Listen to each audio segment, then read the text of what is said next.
Here we go. All right, I think we should be on there now. Hopefully everybody can see. All right, looks like we're live here. Okay, so let's talk us through what we got here, Jedi. Sorry, we're a little late into this first match. Looks like we got pretty high life total still, but Coffee's got a little bit of a board here.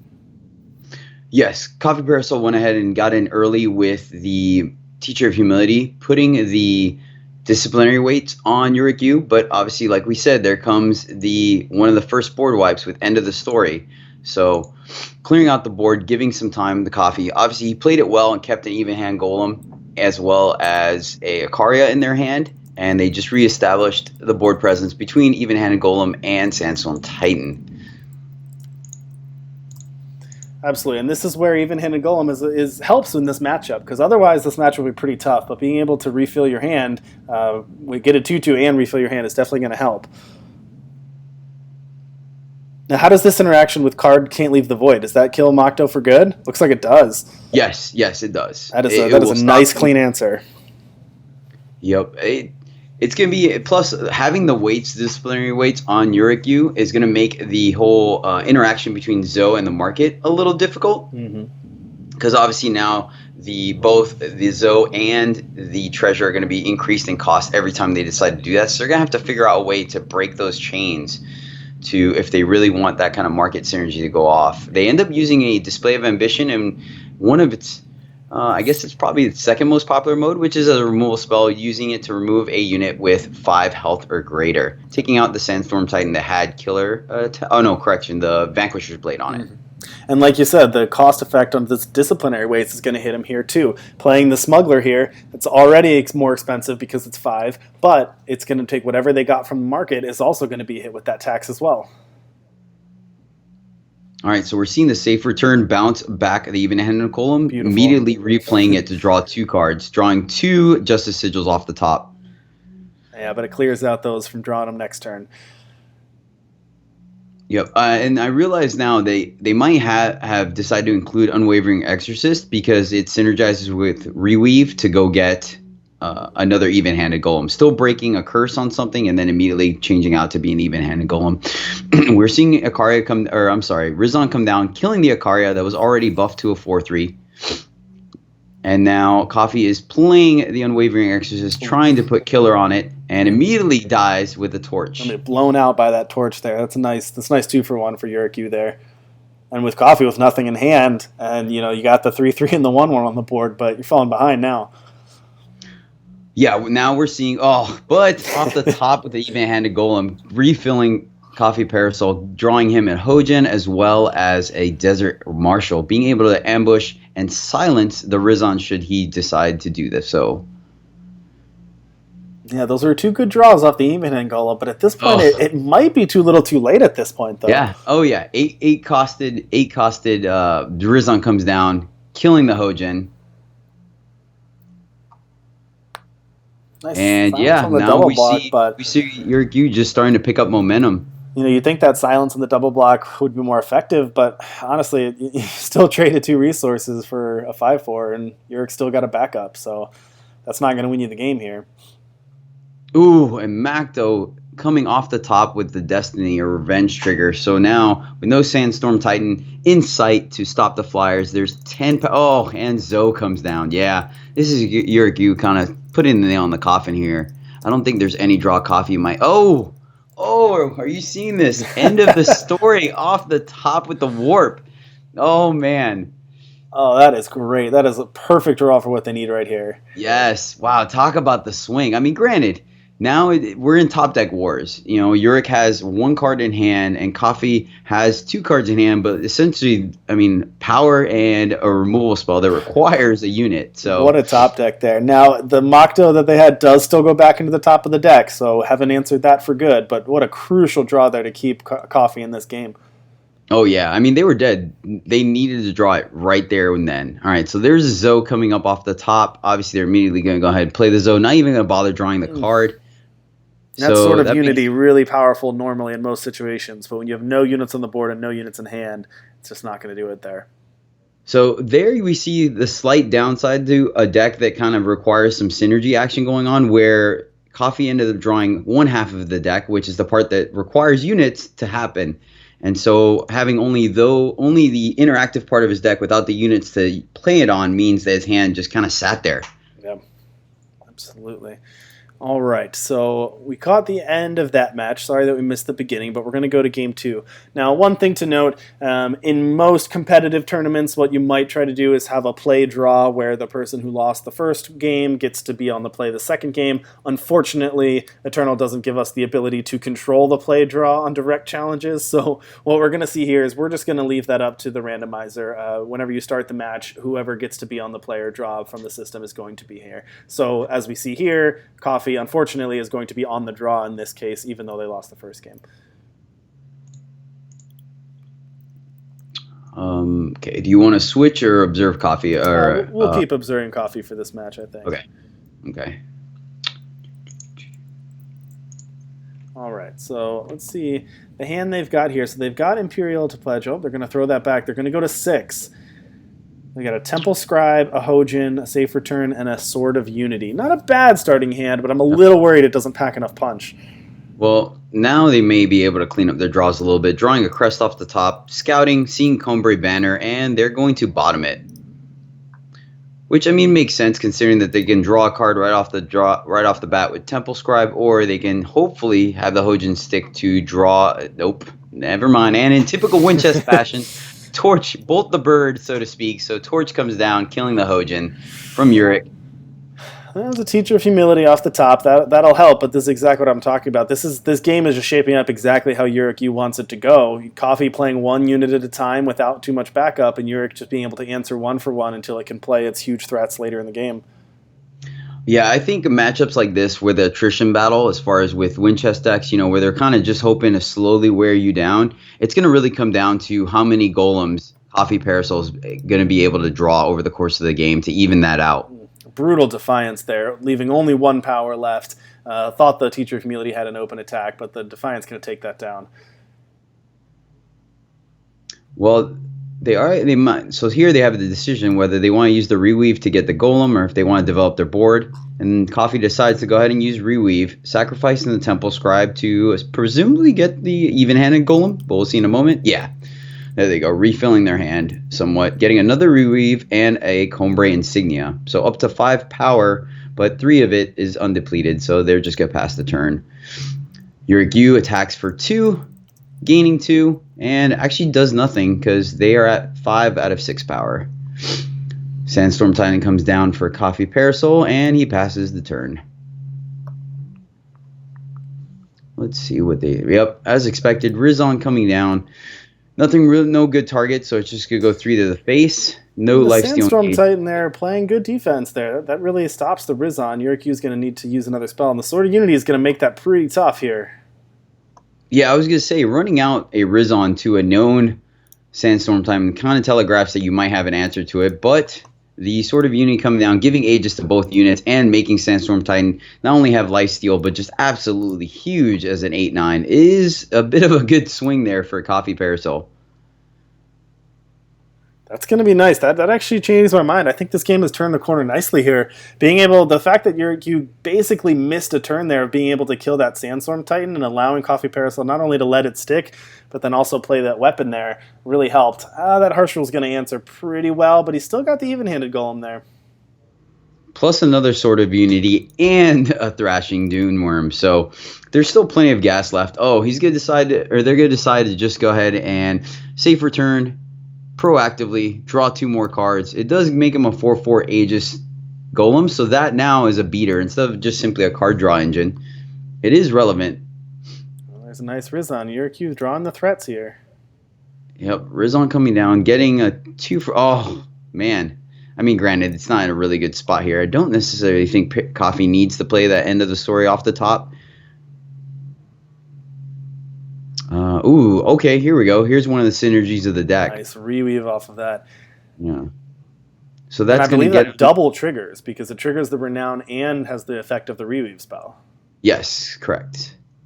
So Reweave gets an even-handed Golem, drawing 2 cards. The Renown... Correction. Reweave triggers, getting a Sandstorm Titan for 4 cost, and then the Renown trigger of the 2 cost Reweave on the Loyalist allows Coffee to go get the even-handed golem. Pretty nice turn. That's value. And here you can see these 7 cards in hand for Coffee against only 2 for Yurik. And Yurik doesn't like that position. Usually the Winchest deck here wants to be the one gaining the card advantage, but not the case here. Coffee just drawing even more cards, really turning the corner, has threats on board, and has a tremendous amount of card advantage here. I'm a little surprised that they're going to go ahead and run all 4 even-handed golems out in the field, only because of the fact that Yurik, I mean, they're playing Winchest. They've only played, I think they've played 2 sweepers right now. Let me double check. No, only 1 sweeper. So the fact that they're willing to kind of throw all 4 of their golems out, but I guess they have no recursion in the deck, so they might as well. They do have once they're out, and we notice that they don't have a way to bounce it back to their hand, or they do have the one, but they don't have the unit to bounce back to their hand. And for YuickYu, if they had a Wrath, they did not fire it off there. So now, where would you put the Vanquisher's Blade? Are you going to slap it on the one of the smaller golems, or put it on the one with Aegis? I guess. I think you have to put it on the one with Aegis. You have to assume that they're going to have some sort of removal or Wrath here, and I think just piling up on the Aegis here is the best way to go. I think that's the way that I would do it. Yeah, and they sure are now adding the Xena Initiation to that same golem, making it a 7/7 Aegis killer. But see, there we might see. Oh, okay. Torch. Assuming they have another torch, yeah. Yeah, probably a Slay in hand coming next turn, or maybe the board wipe. We'll see. There you go. There's the board wipe. So they did do that. I don't think Coffee got too punished for putting the other equipment on there. I think it was useful for that turn, but a good timely end of the story there for YuickYu. I wonder if they had that in hand last turn and he held off, waiting to get catch another unit or some equipment with it. So Coffee going ahead and redeploying after a board wipe, like we said, they have a stacked hand. So they played another Loyalist, played an Akaria, already buffed up to a 4/3, and passed the turn. YuickYu is using Quarry. Ooh, trying Pristine Light. Good once timing again, for that Pristine Light. Yep. All those board wipes are really starting to pay off. Granted, Coffee playing so many units with Aegis capitalizing on that sword is definitely still 2 for 1-ing Yurik, but they are kind of staying on parity on card advantage just because of those board wipes clearing out so many units at a time. Yeah, absolutely. And I mean, notably, YuickYu still is at 20. Falling behind on board is going to have to use the board wipes to stay, to keep the board clear. But 20 is not 0. They got some time. If they can stick a threat and work Coffee out of resources, they still have a chance here. But we know Coffee still has a pretty stacked hand behind this. Yeah, they have multiple things to do. And so what do you think about as far as playing the Dune Worm and then just giving it Self-Killer over the Exorcist? I think the 5 toughness there matters. The 5 health. If you put it on the Unwavering Exorcist, giving it only 3 health, it dies to Torch. I think that's important, as well as the 1-cost spell as well. It being a 4-drop, only gets stunned and doesn't get killed.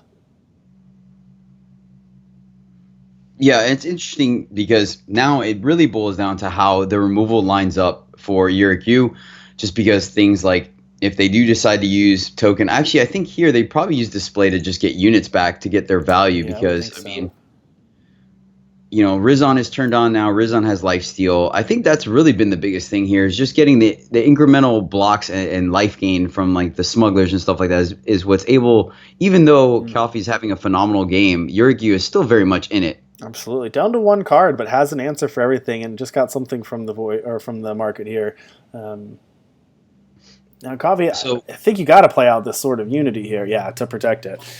Yes, I was going to ask you, how do you feel seeing such a reactive hand? How do you feel about putting that second Sword of Unity on top with only 1 unit? That's a good question. I might keep it on top because Yurik's going to have to double spell with only 1 card in hand. They would have to do it over the course of 2 turns, or they would have to draw it off the top of their deck. So I think you have a chance of keeping it on top. But my guess is that Coffee just wants more units here, because if for some reason he does get punished and gets to take care of this unit, then he's really out of luck at that point. Yeah, seeing another smuggler come down, so they get to play around with the market a little bit. It is of note that they are playing the Sesway Smuggler, the Stone Scar Smuggler, over the standard Red Canyon Smuggler that we see a lot of times. So I wonder if they just don't like the 1 health, or they prefer having some shadow in the market, or I mean maybe I haven't seen them shift it, but Well, maybe what that I comes was gonna say is that the key for the justice smugglers is that you can get the rats, you can get the harsh rules, you can get the end of the story. But we know that YuickYu is playing all of those in the main deck, so it becomes a little less important to be able to grab those. Now you still have, I assume they're playing knife, or I don't think they're playing knife, but that would be the other thing you Oh, would get would be knife. wow. Coffee going ahead and going double sword on Oh, the Exorcist for lethal, taking it down. wow. Well Nice. played by So one Coffee. one. 1-1 here going into game three. That was a really well played game by Coffee, and you can see the power of the card advantage of even-handed golem there. That really just drew so much gas there. I think they played out all 4 even-handed golems that game, and it showed they really got the card advantage. Yeah, I mean they drew what? They reoccurred one even-handed golem, so they drew an additional 10 cards that game. Yeah, yeah, that's true. Yeah, if they recurred 1, then yeah, they played it 5 times. That's pretty brutal from a Yep. card advantage standpoint. Yeah, very much so. And they got pretty close to having a full grip too. Like I think they might have. I guess they were just planning on continuing to deploy their threats. But do we want to stay spectating here? Or do we want to switch? Yep, let's stay with Coffee for this match. So we got 1-1. So this is game 3. So this is the final game of this match. Pretty decent hand for Coffee. He's got 3 2-drops in Akaria, Temple Scribe, and Hojin, as well as a safe return. So not the removal and not the even-handed golem, which is what you really want to see. But 3 2-drops isn't a bad start. Now, of note, I was going to say, they only had a time sigil and a justice sigil, so they were not going to be able to play either Temple Scribe or Akaria onto, but they did draw a justice sigil off the top, so Akaria is turned on even though Temple Scribe is not. Hojin comes down, and YuickYu does a quarry, pitching a crest, Argentport crest to the bin, or crest of vengeance, correction. Hojin gets in for 4 lifesteal as expected in most decks. Absolutely. It's always scary for me playing against Hojin because even with when they have 1 or 2 power available, you don't want to fire your cheap removal at it. There's just so many ways for them to trigger it, especially your damage-based removal. For them to be able to hit the Empower at instant speed is just brutal if they can do that and blank your removal spell. Yep. Now notice that Coffee decided to go ahead and ramp Akaria here and get in for extra damage with Rizon while the door was open, even though YuickYu did have undepleted power, and instead of leaving up the safe return. Ooh, and Coffee is going to sacrifice the Hojin to keep Vara at a 3/3. Interesting play. What do you think of that one? I mean, obviously Vara I think it being a 5/5 is a little less important with the size of Coffee's unit, but the fact that giving it deadly means it will automatically trade with everything. You know what I mean? I think it being a 3/3 like we're seeing here, where it's able to be removed by it pairs off a lot better as a 3/3 against Coffee's board versus being a 5/5 deadly. So this is a great play. So they block the Vara, and then they cast Safe Return on their Imperial Loyalist, which that allows them to trigger the Renown, get an even-handed golem into play, draw 2 cards, and then it actually blanks the lifesteal off of Vara as well. And now, because of that even-handed golem, Coffee's got 6 power on board, and YuickYu's at 10. And there's a pristine light. Wow, they're really showing value. Oh, but being at 10, yeah, I think pristine light for 1 to take out 1 unit, it being a 1-for-1 is a very interesting play. But I mean, I guess that might show some of what they have in hand, probably Rizons without a 6 power. So they're trying to make sure they keep their life total nice and high. Drawing a Vanquisher Blade off the top for Coffee is going to be nice because any unit. All right, so once again, Rizon's going to come down, take out the Teacher of Humility. So they're going to value getting in there for 3 damage, gaining some life because they know Vara's not going to die. But the Vanquisher Blade is going to take out the Rizon here. Especially with Coffee not having anything else in hand, they go ahead and bottom another sigil off that scout. Take out the Rizon. Now, do you attack here? You're trading 6 damage for 3 on the way back with a lifesteal. You're in a winning position doing that. Huh. I wonder if we see a Vara attack into a Wrath here. This would be a good time for a Wrath. Take care of those units. And Coffee, if YuickYu manages to clear the board, or even take care of the 4/4, honestly, Coffee's got nothing left in hand. Yeah, now it's just a matter of whether Yurik makes that read or not, because Coffee has still been playing things every turn, so it's hard to say whether they still have gas in hand or not. And top decking the safe return means they have one, a way of recurring the golem, but two, also giving them a little bit of protection against the board wipe. Yeah, that was a really good draw here. Knowing that YuickYu is going to have to answer the even-handed golem, being able to save that and recast it's going to be crucial. So YuickYu is going to have to do something this turn because we saw there's the Thrashing Dune Worm off the top, which will be able to give itself Killer to take out Vara. Stop the life gain. They will gain the life gain off the... Ooh, Akaria. Coming down for YuickYu, swinging in for 8 with 5 Warcry going on the stack. It's always... if you answer that Akaria, then they still have the Warcry 5 coming up behind it. Not that it comes into play in this matchup because of the way Calfee's removal works, but there is the Nambo of Vara and Akaria immediately popping the Aegis off of Akaria. That is true. But, I mean, YuickYu is in a point of desperation, so I'm assuming they just want to run it out, where in most cases, if they have any kind of stable board state, they only have one or the other out in play. Mm-hmm. So Coffee decides to go ahead and bounce the even-handed golem to draw some cards, sacrificing the Vanquisher Blade that was on it. Yeah, I think Eric is using the Vara more as an early game play, something that he fully expects to die to a Wrath or trade off with something or eat a removal spell before Akaria is ever coming down. I think it's probably pretty unlikely you see what you're seeing now, where those two will be out at the same time in most matches. Yeah. So we have 2 amplified triggers that could go on the stack off Doomworm, giving Killer. What would you give Killer to here in this board? Ooh, can you do it to the same unit twice? I'm not sure if you could do it to the same unit twice, you could do it twice, get it up to a 5/6, and hit the Akaria. Oh, but hitting the Vara is going to let this Akaria, the next one, it's always the second Akaria that gets you. Let that one get Aegis. Like I said earlier in the pre-show, Akaria has that hidden rules text that place Akaria on the top of your deck. So 10 power on attack and defense now with the form of 2 Akarias on the board. Once again, we're seeing if that Thrashing Dune Worm can get in there. It will break the one with... Ooh. And now they're just going to go for the full pump. Wow. They are...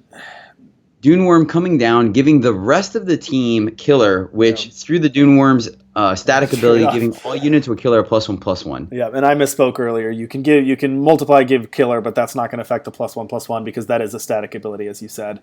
Trading off a lot of resources to make that happen, but hey, you clear 2 Akarias off the board. You got to get those done. Okay, so here's the scenario we were talking about where Coffee has been gaining some serious value off their deck, but I think using those safe returns aggressively, granted, they were in the position where they kind of needed to. Like, you need to answer. You can't just let 2 Varas sit on the board. Now, is this show going to be Warcried? That's my question. That they just drew off the top of the deck? Did that get the double Warcry off the 2 Akarias? Or triple Warcry off the Akarias? Ooh, and a shiny even-handed golem off the top to go ahead and draw 2. Let's see if they get some value off of this. End of the story.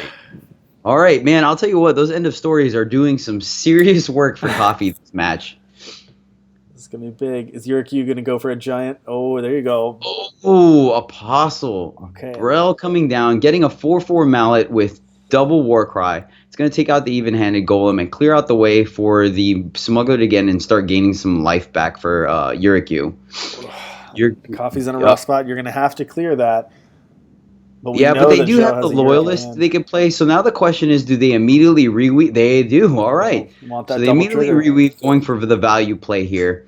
And I like that. Going up against Winchester, you never know what kind of removal they have. So even-handed golem coming off of the trigger from reweave, and then the renowned trigger drawing a Sandstorm Titan. But end of the story for Yurik. Those end of the stories have been the story of this game today. Oh, man, this is insane. And then a Loyalist off the top with a Vanquisher Blade in hand to activate it. Oh, man, the swings here. Of note, adding the Vanquisher Blade to the Loyalist is going to make it large enough to take the hit from the Brel Mallet without dying. So we'll see if it survives the turn or not. Man, the swings honestly, in this game. If game. YuickYu does have the 15-15 Zhou or whatever, it might not even be enough on this board. You play it and it blocks, but you might just be dead if you have to do that. What a match we've got here. It would be interesting to see the kind of market play. Okay, wow. So once again, we see the display of ambition coming down as the removal mode. Oh, clearing out the board. So do you kill the? All right. You Well, have to, your yeah. queue You is clear it deciding to out. clear the. Oh, wow, back and forth swings here, and now Coffee's going to put out their 2 units. YuickYu loses the equipment, but now there's the 21-21 show. So. Oh boy, they need something. Time sigil is not going to do it here. So I mean, they can gain a little bit of life, Oh, but and not that'll be enough to it. put them What a over match! 21. I wonder if you Yeah, should. I you're wonder if there's any. You saw the Zhou drawn because you saw the fate trigger. Is there any thought for keeping the Vanquisher's Blade around